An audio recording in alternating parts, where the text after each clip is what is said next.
Eu, por exemplo, eu sou uma pessoa que uso muito storytelling. O que é storytelling? Você ter um enredo ali, né, de uma história. Né? Eu gosto de trabalhar por meio de histórias, né? Mas sempre eu tenho um objetivo na história, tenho uma intenção. Eu chego numa chamada para ação, que a gente chama de CTA, no final, Call to Action, que a gente chama, que tem uma intencionalidade. Então...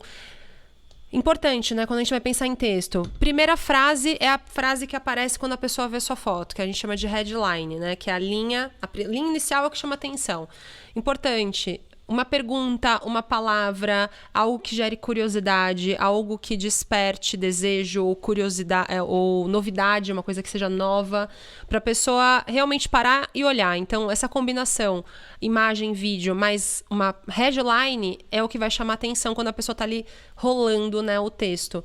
E aí, se você quer escrever um textão, tem que ter uma intenção no texto e fazer as pessoas pensarem com aquele texto. Tem que prender a pessoa. Tem que prender, tem que ser uma coisa que tenha começo, meio e fim. Com uma chamada de groselha, né? Não um monte de groselha. Então, quando é uma coisa que você escreve de verdade, com a intenção de ajudar, de inspirar, e no final você quer gerar alguma reflexão e uma intenção, por exemplo, eu mesma, quando é TBT, eu costumo escrever alguma história, alguma passagem da minha vida, né? E aí eu coloquei, até isso foi essa semana, faça dar certo, alguma coisa assim. Foi. Aí, tipo, eu coloquei uma foto antiga, que contextualizada, que eu sabia que ia chamar atenção, e aí eu comecei a contar um pouco da minha história de empreendedora, e aí no final eu pergunto, eu faço uma pergunta, né? Se essa história fez sentido para você, escreva qual foi o seu insight, ou eu poderia falar, vamos supor que eu estivesse vendendo alguma coisa relacionada àquela história, alguma mentoria de empreendedorismo.